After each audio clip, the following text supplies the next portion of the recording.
Assalamualaikum warahmatullahi wabarakatuh. Alhamdulillahirabbil alamin. Kita masih diberikan kesempatan untuk senantiasa belajar.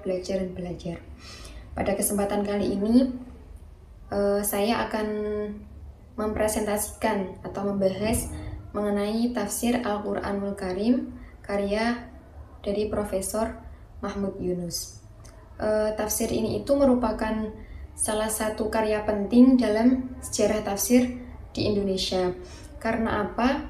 Karena tafsir ini merupakan salah satu pelopor adanya tafsir Al-Quran yang berbahasa Indonesia. Dan adanya tafsir ini menjadi sebuah upaya dalam menghadirkan pemahaman Al-Quran yang lebih mudah dipahami oleh masyarakat di Indonesia, terutamanya di Indonesia, karena menggunakan bahasa Indonesia dan mudah dipahami. Lalu, apa saja yang akan saya bahas dalam kitab tafsir Al-Quran Karim ini? Yaitu yang pertama, biografi, kemudian latar belakang penulisan, tujuan penafsiran, sistematika penulisan tafsir, metode tafsir, corak tafsirnya, karakteristik tafsirnya, kontribusi tafsirnya, dan yang terakhir adalah kelebihan dan kekurangan dari tafsir ini. Kemudian nanti saya juga akan membahas mengenai contoh penafsirannya. Langsung saja kita ke poin yang pertama, yaitu mengenai biografi dari Profesor Mahmud Yunus.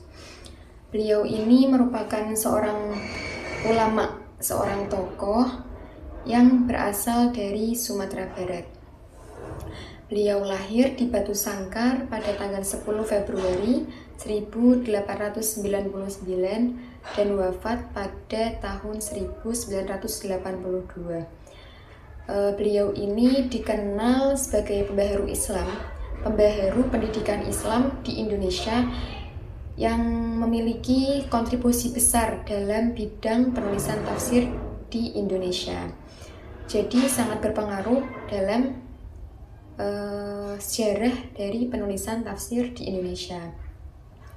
Dahulu itu untuk memperdalam ilmunya, beliau itu bersekolah menempuh pendidikan di Mesir, yakni di Universitas Al-Azhar Mesir dan juga di Darul Ulum.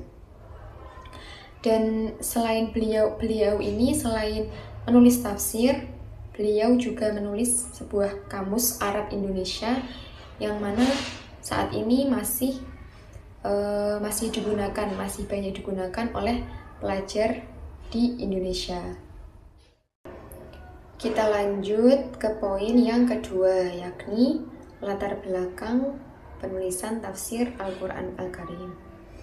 Penyusunan tafsir Al-Quran Al-Karim ini dimulai sekitar tahun 1922. Pada awalnya karya ini itu hanya sebuah terjemahan dari Al-Quran dari bahasa Arab ke bahasa Melayu. Namun setelah melalui proses panjang, yaitu ya tadi sempat belajar juga di Mesir itu, kemudian karya tersebut akhirnya disempurnakan. Jadi sampai berapa tahun gitu, hingga akhirnya nanti selesai secara utuh itu pada tahun 1938. Nah, tujuan utama penulisan tafsir ini ialah membantu masyarakat dalam memahami Al-Quran, yang mana mereka itu mungkin ada kesusahan dalam memahami Al-Quran yang bahasa Arab. Jadi agar dapat gampang, mudah dalam mengetahui isinya, yaitu dengan cara menerjemahkan dan juga menafsirkan Al-Quran dalam bahasa Indonesia. Selanjutnya yaitu mengenai visi dan orientasi tafsir. Profesor Mahmud Yunus itu menyusun tafsir Al-Quran Al-Karim ini dengan orientasi dakwah dan juga pendidikan. Jadi beliau itu ingin agar Al-Quran tidak hanya sekedar dibaca, tetapi juga dipahami dan juga diamalkan dalam kehidupan sehari-hari. Maka dari itu, penjelasan yang diberikan oleh beliau dalam tafsirnya itu dibuat sesederhana mungkin dan agar mudah dipahami oleh berbagai kalangan. Menurut Profesor Mahmud Yunus, Al-Quran itu merupakan sebuah petunjuk bagi seluruh umat manusia, sehingga pesan-pesannya juga harus dapat diakses dengan mudah oleh masyarakat luas. Selanjutnya, kita akan masuk ke bagian isi tafsirnya. Nah, yang pertama, di sini kita akan memulai dengan sistematika dari tafsir Al-Quran Karim karya Profesor Mahmud Yunus ini. Tafsir Al-Quran Karim ini memiliki bentuk yang sederhana dan memang terkesan seperti terjemahan, tapi beliau tetap memberikan catatan kaki dalam ayat-ayat yang mungkin memang dibutuhkan catatan kaki. Jadi teks Al-Quran itu ditempatkan di sebelah kanan, kemudian terjemahannya berada di sebelah kiri, dan pada ayat-ayat tertentu yang memerlukan sebuah penjelasan, beliau akan memberikan sebuah catatan kaki di bawah. Kemudian selain itu, pada bagian akhir kitab terdapat daftar surat, indeks, serta kesimpulan isi Al-Quran yang disusun berdasarkan tema-tema tertentu. Hal-hal ini memudahkan pembaca dalam mencari informasi yang akan dibutuhkan, yang sedang dibutuhkan. Selanjutnya kita masuk pada pembahasan dalam tafsir, yakni metode tafsirnya dan juga sumber dalam penafsiran. Metode yang digunakan dalam tafsir Al-Quran Al-Karim ini yaitu metode ijmali dan tartib mushafi. Mengapa ijmali? Karena penjelasan dalam tafsir ini sangat singkat, hampir terkesan seperti terjemahan, namun tetap ada catatan kaki yang menambah penjelasan dalam maksud yang terkandung dalam ayat tersebut. Kemudian tartib mushafi karena dimulai dari Al-Fatihah dan urut sampai surat An-Nas. Kemudian dalam sumber penafsirannya yaitu menggunakan bil ma'thur dan juga bil ro'yi. Jadi gabungan antara riwayat dan juga pemikiran beliau sendiri. Lanjut ke bagian corak penafsiran dalam tafsir Al-Quran Al-Karim.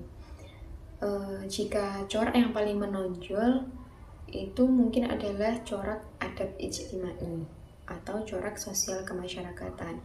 Namun sebenarnya corak dalam tafsir ini itu umum, seperti itu. Dalam penafsirannya tidak hanya membahas makna bahasa, tapi juga berusaha untuk menghubungkan pesan Al-Quran dalam kehidupan sehari-hari masyarakat. Oleh karena itu, penjelasan yang diberikan itu cenderung praktis dan mudah diterapkan dalam kehidupan sehari-hari. Corak ini sangat sesuai dengan tujuan Profesor Mahmud Yunus yang mana ingin menjadikan Al-Quran sebagai pedoman hidup umat. Kita masuk ke bagian karakteristik dari tafsir Al-Quran Karim ini. Tafsir Al-Quran Karim memiliki beberapa karakteristik yang mana menjadi ciri khas dan membedakannya dengan tafsir lain. Yang pertama yaitu bahasa yang digunakan sederhana sehingga mudah untuk dipahami masyarakat umum. Kemudian yang kedua yaitu beliau menggabungkan terjemahan harfiah dan terjemahan maknawiyah agar makna ayat dapat dipahami dengan tepat, seperti itu. Kemudian yang ketiga yaitu adanya catatan kaki atau footnote, yang mana itu berfungsi untuk memberikan penjelasan tambahan, memberikan penjelasan yang mungkin sebenarnya lebih kompleks terhadap istilah atau konsep tertentu yang dibahas dalam ayat tersebut. Selanjutnya, apa peran dari tafsir Al-Quran Al-Karim ini? Tafsir ini memiliki peran yang sangat besar dalam perkembangan tafsir di Indonesia. Karya ini itu menjadi salah satu pelopor dari adanya tafsir modern Indonesia, tafsir modern Indonesia, dan membantu masyarakat memahami Al-Quran dalam bahasa yang lebih dekat dengan kehidupan mereka. Selain itu, tafsir ini juga menjadi salah satu rujukan penting bagi perkembangan karya-karya tafsir dan terjemahan Al-Quran pada generasi berikutnya. Selanjutnya yaitu membahas mengenai kelebihan dan kekurangan. Kita tahu ya, setiap karya itu tentu memiliki sebuah kelebihan dan juga kekurangan. Nah, kelebihan tafsir Al-Quran Al-Karim ini yaitu bahasanya yang mudah, sederhana, dan gampang dipahami. Sistematikanya juga sederhana dan sangat membantu pembaca pemula dalam memahami isi Al-Quran. Kemudian kelemahannya yaitu apa? Yaitu penjelasan yang diberikan relatif singkat kan, sehingga pembahasannya itu juga tidak terlalu mendalam. Jadi bagi pembaca yang ingin mendalami, ingin kajian yang lebih rinci, maka diperlukan rujukan tafsir lain yang melengkapi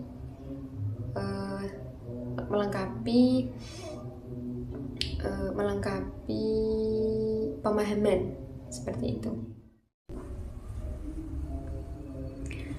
Untuk contoh penafsirannya dalam tafsir Al-Quran Al-Karim, saya mengambil ini ayat surat Al-Baqarah ayat 22-24. Di situ terlihat ya, di sebelah kanan ada ayat, di sebelah kiri ada terjemah.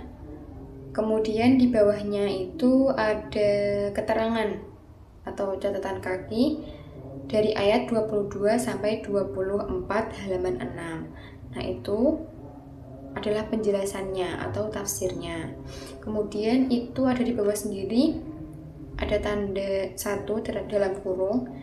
Itu adalah beliau mengaitkan ayat 22 dengan dengan surat An-Nur ayat 43. Itu adalah munasabahnya, seperti itu. Bisa kita lihat bagaimana struktur dari kitab tafsir Al-Quran Al-Karim ini. Jadi kesimpulannya adalah tafsir Al-Quran Al-Karim ini merupakan salah satu karya penting dalam sejarah penulisan tafsir di Indonesia. Tafsir Al-Quran Al-Karim karya Profesor Mahmud Yunus ini berhasil mendekatkan masyarakat Indonesia dengan Al-Quran melalui bahasa yang sederhana dan mudah dipahami. Kemudian meskipun penafsirannya sederhana, namun sangat berkontribusi besar dalam perkembangan studi Al-Quran di Indonesia. Mungkin hanya itu yang bisa saya sampaikan. Jika ada salahnya itu murni dari saya, dan mohon dimaafkan. Sekian presentasi, sekian pembahasan yang dapat saya sampaikan. Wassalamualaikum warahmatullahi wabarakatuh.